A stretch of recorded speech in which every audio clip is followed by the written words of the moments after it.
আমরা ভেক্টরের কিছু কোয়েশ্চেন, সাধারণ question, dot product, cross product এবং তাদের অ্যাপ্লিকেশন পার্টে প্র্যাকটিস করব। যেরকম ফার্স্ট কোয়েশ্চেনটা দিয়েছে, find the angle between the two vectors A and B. এক্ষেত্রে আমাদের যদি শুধু অ্যাঙ্গেল বার করতে বলা হয়, তাহলে আমাদের ক্ষেত্রে সবথেকে ইজি মেথড হলো ডট প্রোডাক্ট ইউজ করা। সাপোজ আমরা এখানে করলাম এ ডট বি, তাহলে এটা হয়ে যাচ্ছে আমার কত, mod A mod B into cos theta.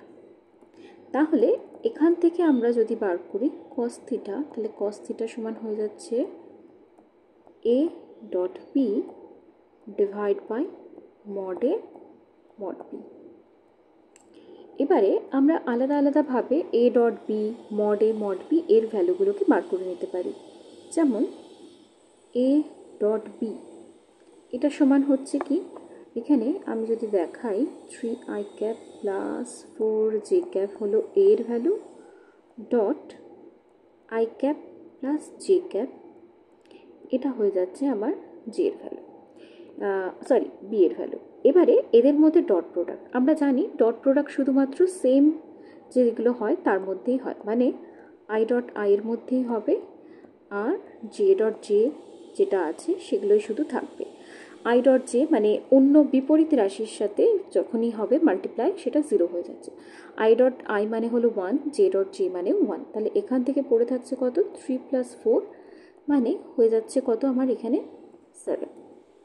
আচ্ছা, এবারে যদি আমি মড এ এবং মড বি বার করি, মড এ যেটা, মড এর ফর্মুলা হলো √3² + 4², তাহলে হয়ে যাচ্ছে কত, √9 + 16 মানে হয়ে গেল 5।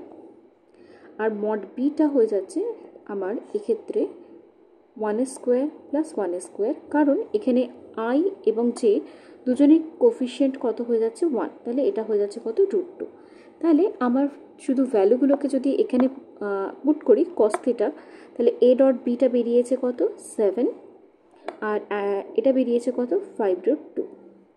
তাহলে অ্যান্সারটা লেখার জন্য আমরা করতে পারি ফাইনাল অ্যান্সার যেটা কস থিটা